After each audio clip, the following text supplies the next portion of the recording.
Hello students, in this video lecture we will compare Indian economy with the developed economy.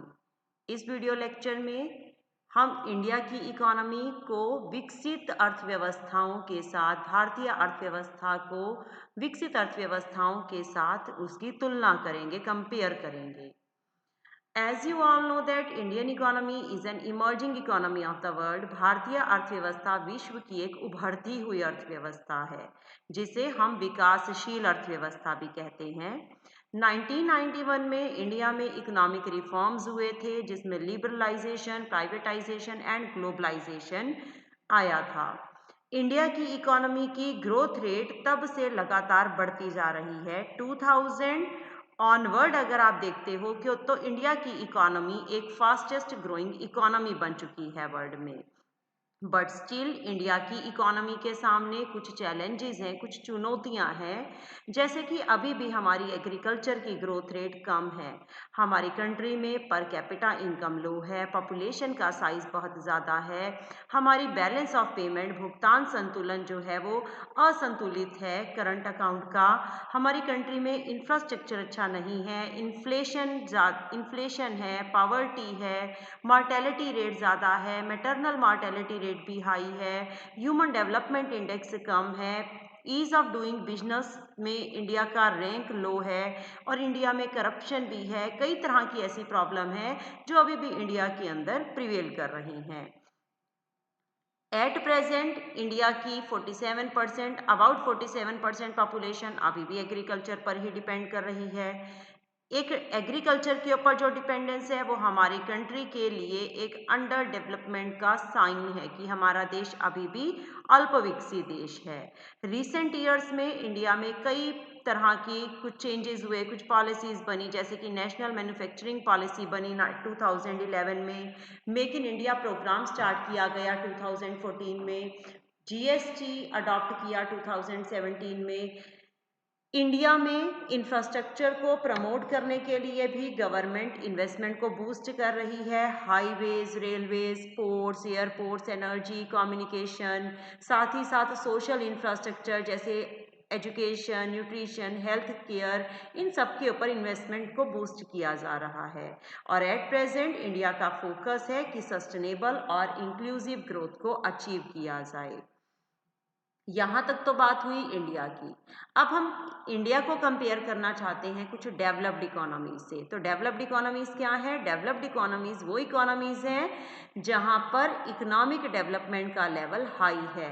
Developed economy का infrastructure का level strong होता है, वहाँ पे पर कैपिटा इनकम भी हाई होती है, लोगों का लिविंग स्टैंडर्ड, जीवन का स्तर भी ऊंचा होता है, लाइफ एक्सपेक्टेंसी, जीवन प्रत्याशा ज़्यादा होती है, अच्छी क्वालिटी की एजुकेशन उनको मिलती है, हेल्थ केयर फैसिलिटीज़ उनको बेटर मिलती है, वहाँ इन्फेंट मॉर्टेलिटी रेट, शिशु मृत्यु दर कम होती है, मैटरनल मॉर्टेलिटी रेट भी कम होता है, ह्यूमन डेवलपमेंट इंडेक्स उन कंट्री का हाई होता है, ease of doing business index में भी उनका हाई रैंक होता है, और पॉपुलेशन की ग्रोथ रेट वहाँ कम होती है. एग्रीकल्चर सेक्टर में पॉपुलेशन की डिपेंडेंस कम होती है.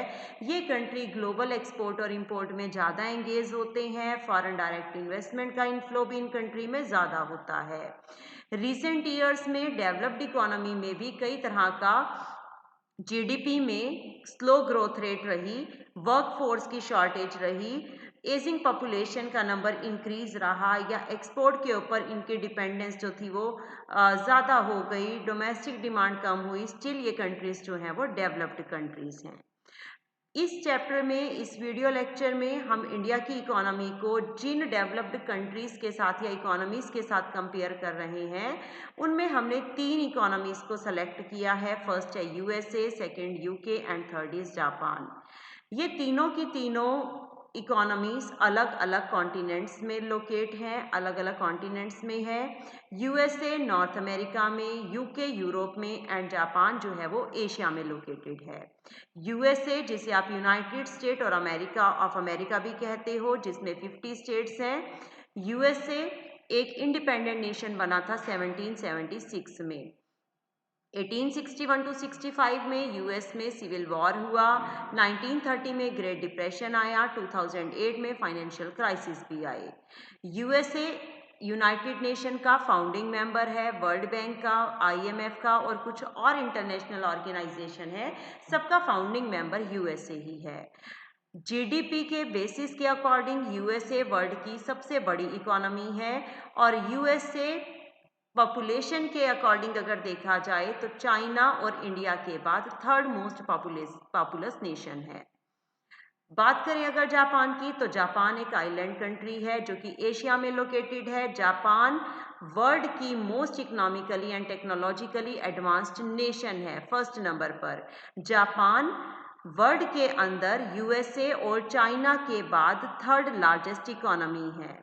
जापान का स्ट्रॉन्ग मैन्युफैक्चरिंग सेक्टर है। जापान में अर्थक्वेक, सुनामीज, वोल्केनोज जो है वो ज़्यादा आते रहते हैं।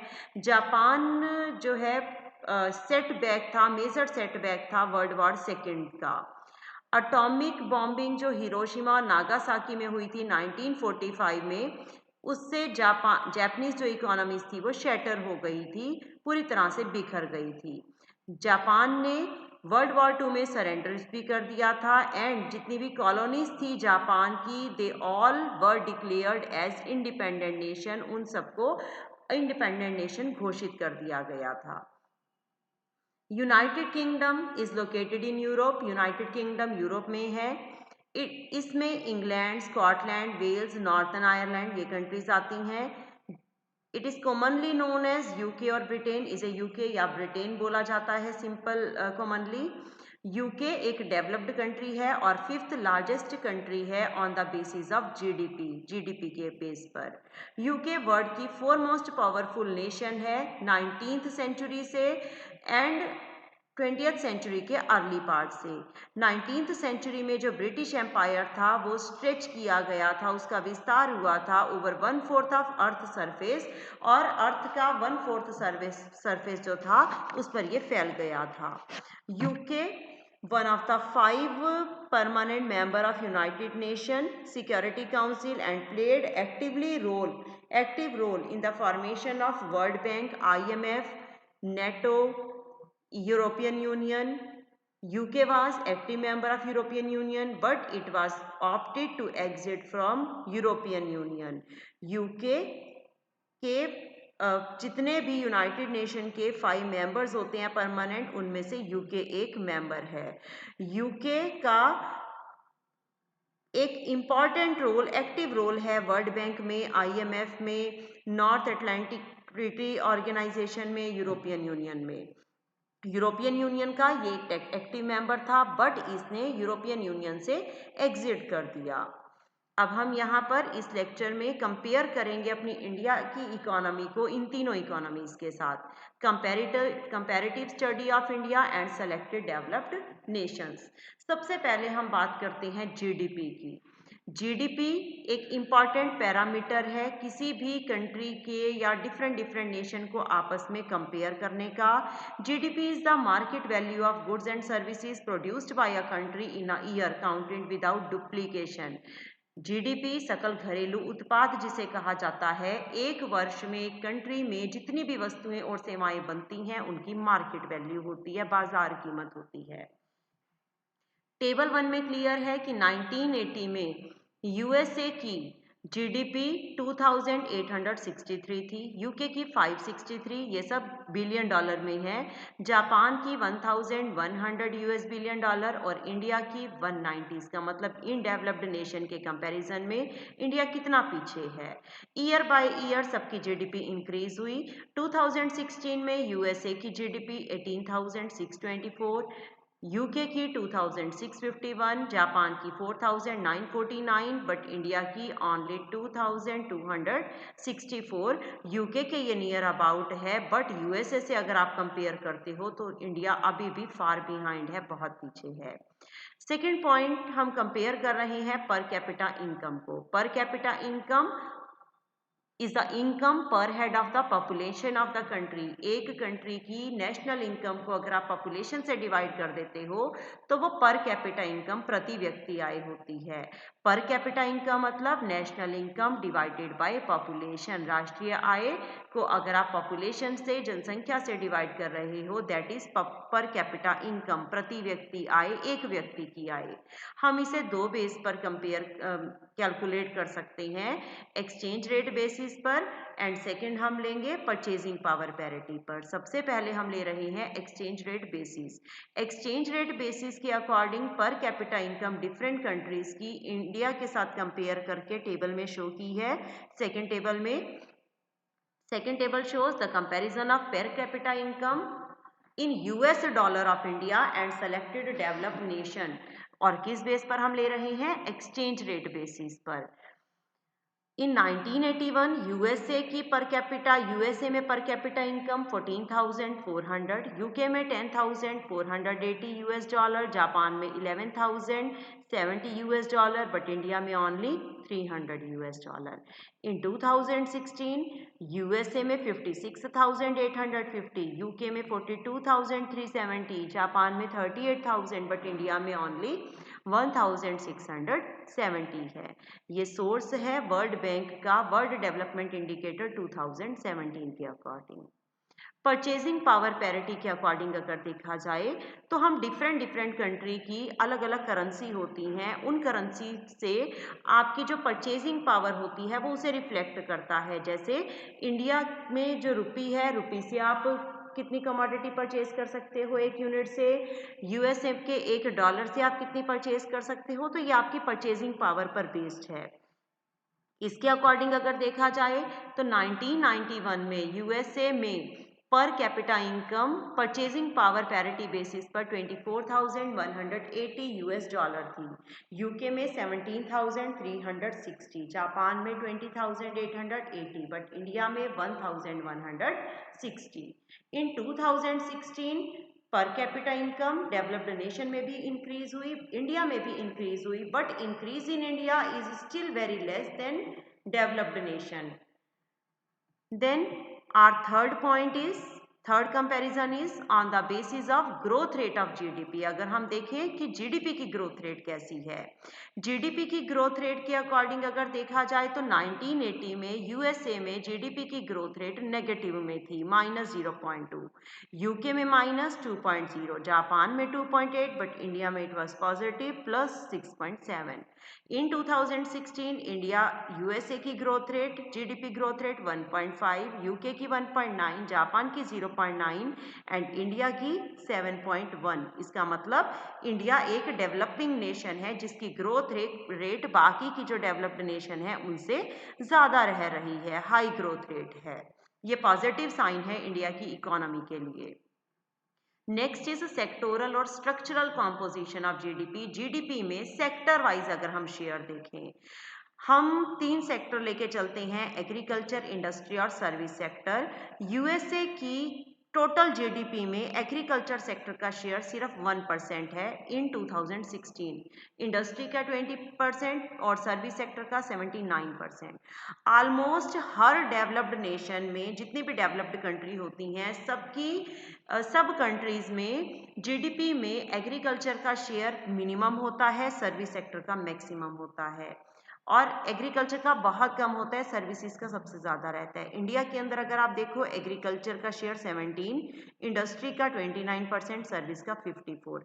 इंडिपेंडेंस के बाद से ये चेंजेस भी बहुत ज़्यादा आए हैं। इसका मतलब इंडिया के अंदर सर्विस सेक्टर का शेयर जीडीपी में इंक्रीज हो रहा है, तो हमारी इंडियन इकोनॉमी जो है वो धीरे धीरे इम्प्रूव हो रही है, डेवलप हो रही है।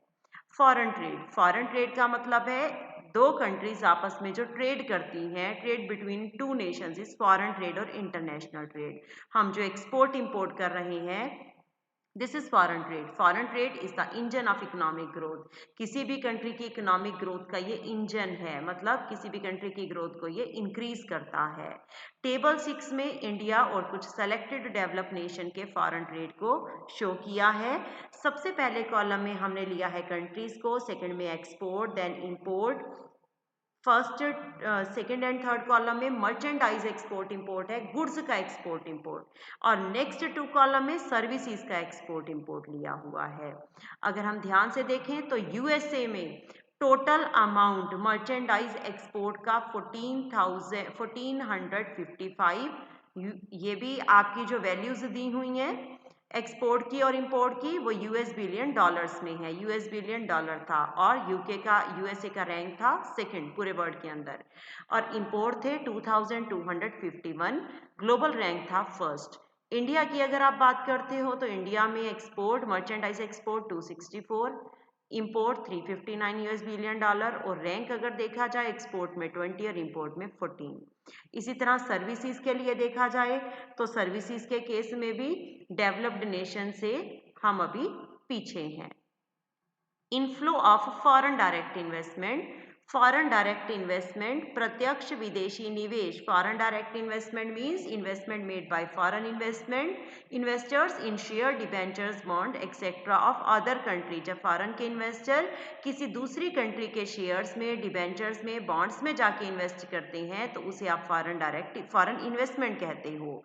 फॉरेन डायरेक्ट इन्वेस्टमेंट मतलब फॉरेन की कंपनीज अपनी होली ऑन सब्सिडरी किसी दूसरी कंट्री के अंदर खोल रही हैं, या किसी दूसरी कंट्री के साथ किसी और इन्वेस्टर के साथ कोलैबोरेट करके ओपन करती हैं, that is foreign direct investment. Foreign investment का हमारी कंट्री की ग्रोथ में एक इम्पॉर्टेंट रोल है। आपकी कंट्री में फॉरेन के इन्वेस्टर आके जितना ज़्यादा इन्वेस्ट करेंगे, आपकी कंट्री की ग्रोथ रेट उतनी ही ज़्यादा होगी।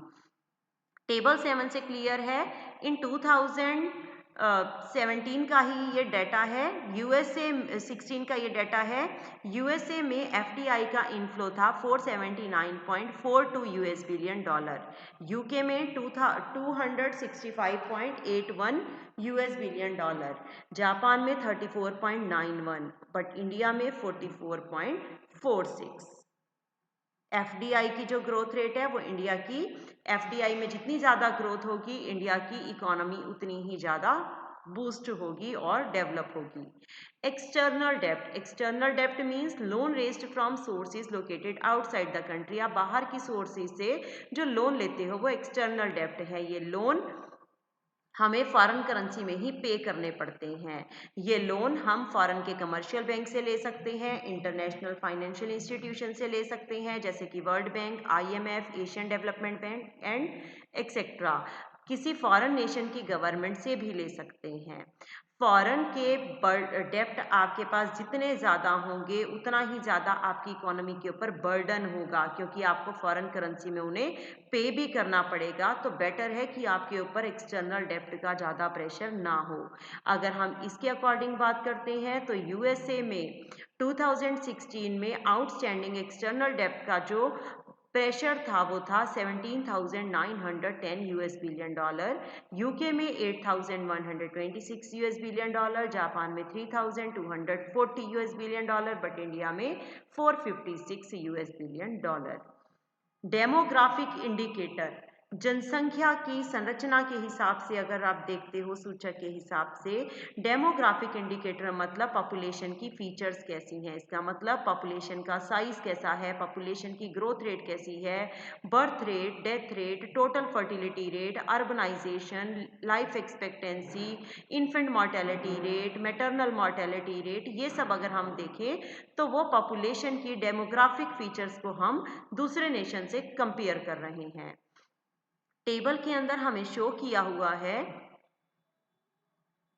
सबसे पहले लिया है इंडिकेटर पॉपुलेशन साइज 2016 में यूएसए में 323.13, जापान में 126.99, इंडिया में 65.60 और यूके में 65.60, इंडिया में 1324.17 इन मिलियंस। इसका मतलब इंडिया की पॉपुलेशन इन तीनों डेवलप्ड नेशन के कंपैरिजन में सबसे ज़्यादा है। पॉपुलेशन की ग्रोथ रेट यूएसए में 0.7, जापान में नेगेटिव -0.1, यूके में 0.7, बट इंडिया के अंदर 1.1। इसी तरह से बर्थ रेट भी इंडिया के अंदर 19.0 और बाकी डेवलप्ड नेशन में कम है। डेथ रेट की बात करते हो तो इंडिया के अंदर डेथ रेट कम है। इसी तरह से ये सारे डेटाज हमें गिवन है जो हमें शो कर रहे हैं कि इंडिया की पोजीशन डेवलप्ड नेशन के कंपैरिजन में कहाँ पर है। मैटरनल मॉर्टेलिटी रेट इंडिया में कितना ज़्यादा है, पर 1 लाख इंडिया में 174 मैटरनल मॉर्टेलिटी रेट है और यूएसए के अंदर सिर्फ 14 है। चाइल्ड मॉर्टेलिटी रेट यूएसए में 7, इंडिया में 43। इन्फेंट मॉर्टेलिटी रेट यूएसए में 5.8, इंडिया में 39.1। मतलब अभी भी हमारी कंट्री को कई पॉइंट से ज़्यादा ग्रो करने की ज़रूरत है, ज़्यादा इम्प्रूव होने की ज़रूरत है। ऑक्यूपेशनल स्ट्रक्चर कैसा है? यूएसए में प्राइमरी सेक्टर के अंदर 0.7% पॉपुलेशन एंगेज है, सेकेंडरी में 20.3, टर्शरी में 79। इंडिया के अंदर प्राइमरी में सबसे ज़्यादा, सेकेंडरी में उससे सेकेंडरी में कम, टर्शरी में भी कम। लेकिन जो डेवलप्ड नेशन होते हैं वहाँ पे कम पॉपुलेशन एंगेज होती है आपकी प्राइमरी सेक्टर में और ज़्यादा पॉपुलेशन एंगेज होती है आपकी टर्शरी सेक्टर में। जिस कंट्री के अंदर जितनी ज़्यादा पॉपुलेशन टर्शरी सेक्टर में होती है उतनी ही ज़्यादा वो कंट्री डेवलप होती है। नेक्स्ट पॉइंट हमारा आ जाता है यहाँ पर human development indicator. Human development indicator मतलब क्वालिटी ऑफ लाइफ किस तरह की है। ह्यूमन डेवलपमेंट इंडिकेटर की हेल्प से हम इंडिया की इकोनॉमी को वर्ल्ड की और इकोनॉमी के साथ कंपेयर कर सकते हैं। इसमें हम लाइफ एक्सपेक्टेंसी एक पर्सन की लाइफ की एक्सपेक्टेंसी कितनी है, जीने की प्रत्याशा कितनी है, जितनी ज़्यादा होती है ये उतना ही बेटर है। एडल्ट लिटरेसी रेट कैसा है, ये भी हायर होना चाहिए। बिलो पॉवर्टी लाइन कितने परसेंट पॉपुलेशन है, ये लो हो तो बेटर है। इन्फेंट मॉर्टेलिटी रेट कम होना चाहिए, मैटरनल मॉर्टेलिटी रेट कम होना चाहिए। आपको वाटर के सोर्सेज जो हैं पॉपुलेशन को उनका असेस मिलना चाहिए, वो बेटर है। अंडर नॉरिशमेंट कम होनी चाहिए, कुपोषण के अंडर लोग नहीं होने चाहिए। पॉपुलेशन को इम्प्रूव्ड सैनिटेशन मिलना चाहिए। और परचेजिंग पावर बेसिस के ऊपर अगर आप देखा जाए तो बाकी नेशन के कंपैरिजन में हमारी पर कैपिटा इनकम भी इंक्रीज होनी चाहिए। HDI का कुछ सेलेक्टेड नेशंस का यहाँ पर डेटा गिवन है 2015 का। नॉर्वे का HDI रैंक था फर्स्ट, इसकी HDI वैल्यू थी 0.949। HDI वैल्यू 0 to 1 होती है। Near about 1 means high HDI, और 1 से जितना दूर होगा, 0 के जितना नियर होगा उतनी ही ह्यूमन डेवलपमेंट वहाँ पर कम होगी। इंडिया का अगर आप रैंक देखते हो तो वो 131 है और HDI की वैल्यू है 0.624। अगर जिन कंट्री से हम कंपेयर कर रहे हैं USA, UK and Japan, USA का 10, UK का 16 और जापान का 17, तो इनके कंपैरिजन में भी हमारी इंडिया अभी बहुत पीछे है। Then ease of doing business index, ease of doing business index के अकॉर्डिंग अगर आप देखते हो तो इंडिया की जो इकोनॉमी है, ease of doing business index World Bank compute करता है अलग अलग पैरामीटर्स पर कि एक कंट्री में क्रेडिट मिलने की फैसिलिटी कैसी है, टैक्स पे किस तरह से किए जाते हैं, कंस्ट्रक्शन के परमिट कैसे हैं, प्रॉपर्टी को रजिस्टर करने का कैसा सिस्टम है, इलेक्ट्रिसिटी कनेक्शन कैसा है, ताकि वहाँ पे जाके फॉरेन के इन्वेस्टर को बिजनेस करना इजी लग सके। इस बेस के ऊपर 2017 में वर्ल्ड बैंक ने 190 कंट्रीज का ये इंडेक्स फाइंड किया। ईज ऑफ डूइंग बिजनेस के अकॉर्डिंग अगर आप इंडिया के नेशन को बाकी नेशन से कंपेयर करते हो, न्यूजीलैंड फर्स्ट नंबर पे है, Singapore is on second number, USA 6, UK 7, Japan 34 and India is on 100th number. Then capital formation investment, capital formation means increase in investment in economy, अर्थव्यवस्था में निवेश में वृद्धि। जब सेविंग को इन्वेस्ट किया जाता है प्रोडक्टिव चैनल में, किसी उत्पादक क्रिया में, तो कैपिटल फॉर्मेशन होता है। कैपिटल फॉर्मेशन जितना ज़्यादा होगा इकोनॉमिक ग्रोथ उतनी ही ज़्यादा होगी। तो यहाँ पर टेबल में डेवलप्ड नेशन में सेविंग और कैपिटल फॉर्मेशन को इंडिया के साथ हम कंपेयर कर रहे हैं। जापान में सेविंग 27.2, कैपिटल फॉर्मेशन 24%, USA में 18 एंड 20, UK में 12 एंड 17 एंड इंडिया के अंदर 29.7 एंड 30। का मतलब इंडिया में सेविंग और इन्वेस्टमेंट दोनों हाई हैं। ये भी इंडिया के लिए एक पॉजिटिव साइन है इंडिया की ग्रोथ का। इंफ्रास्ट्रक्चर की फैसिलिटीज कैसी है? डेवलप्ड नेशन में फिजिकल और सोशल दोनों इंफ्रास्ट्रक्चर अच्छे होते हैं। इंडिया के अंदर रिसेंट ईयर में गवर्नमेंट बहुत ज़्यादा इन्वेस्टमेंट कर रही है कि कंट्री में सोशल इंफ्रास्ट्रक्चर को भी इम्प्रूव किया जाए और साथ ही साथ फिजिकल इंफ्रास्ट्रक्चर को भी इम्प्रूव किया जाए। Research and development facilities, research and development facilities developed nation में बहुत अच्छी होती हैं। डेवलप्ड नेशन अपना ज़्यादा से ज़्यादा अमाउंट स्पेंड करते हैं रिसर्च और डेवलपमेंट के लिए। हर डेवलप्ड नेशन में almost average more than 2% GDP का रिसर्च डेवलपमेंट के ऊपर स्पेंड किया जाता है, बट इंडिया में ये कम है, 0.9% है। वीक रिसर्च और डेवलपमेंट फैसिलिटीज़ इंडिया की इकोनॉमिक पाथ में रुकावट बन सकती है। कुछ और इंडिकेटर्स भी हैं। एग्रीकल्चर प्रोडक्टिविटी डेवलप्ड नेशन की बेटर है इंडिया के कंपैरिजन में। लेवल ऑफ टेक्नोलॉजी उनका हाई है। लॉ ऑर्डर की सिचुएशन डेवलप्ड नेशन में अच्छी है। करप्शन का लेवल, स्कैम्स, ये सब कम है। अब अगर हम बात करते हैं कंपैरिजन के बाद हमारी इकोनॉमी की कुछ स्ट्रेंथ और वीकनेसेस भी हैं। क्या स्ट्रेंथ है इंडिया की इकोनॉमी की? हमारी कंट्री में कि पॉपुलेशन में यंग का प्रपोर्शन ज़्यादा है। हमारे पास लेबर सप्लाई ज़्यादा है। वेज रेट हमारी कंट्री में कम है। हमारी कंट्री की इकोनॉमिक ग्रोथ रेट ज़्यादा है और फॉरेन के इन्वेस्टर हमारी कंट्री को एक अच्छा डेस्टिनेशन समझते हैं आके इन्वेस्टमेंट करने के लिए। हमारा सर्विस सेक्टर भी बहुत अच्छा ग्रो कर रहा है। इंफॉर्मेशन टेक्नोलॉजी सेक्टर में हमारी ग्लोबल इमेज बन चुकी है। हमारा मार्केट साइज बहुत ह्यूज है। पॉपुलेशन हमारी ज़्यादा होने की वजह से हमारी जितनी भी प्रोडक्शन होती है वो सेल हो जाती है। इंडिया की इकोनॉमी की वीकनेसेस, इंफ्रास्ट्रक्चर हमारा अच्छा नहीं है। पॉवर्टी हमारी कंट्री में ज़्यादा है। हमारे रुपए की वैल्यू वर्ल्ड की और करेंसी के कंपैरिजन में कम है। बैलेंस ऑफ ट्रेड हमारा अनफेवरेबल है। हमारा एग्रीकल्चर बैकवर्ड है, पिछड़ा हुआ है। हमारा मैन्युफैक्चरिंग सेक्टर में अभी भी पुअर टेक्नोलॉजी यूज़ की जा रही है। कंट्री में करप्शन ज़्यादा है। पॉपुलेशन की ग्रोथ रेट ज़्यादा है। ईज़ ऑफ डूइंग बिजनेस में इंडिया 100th नंबर पे है। हमारा HDI इंडेक्स भी 131 है वर्ल्ड की कंट्री के कंपैरिजन में। Strength and weaknesses developed nation की कैसे होती हैं? इंडिया की तो भी आपने देखी।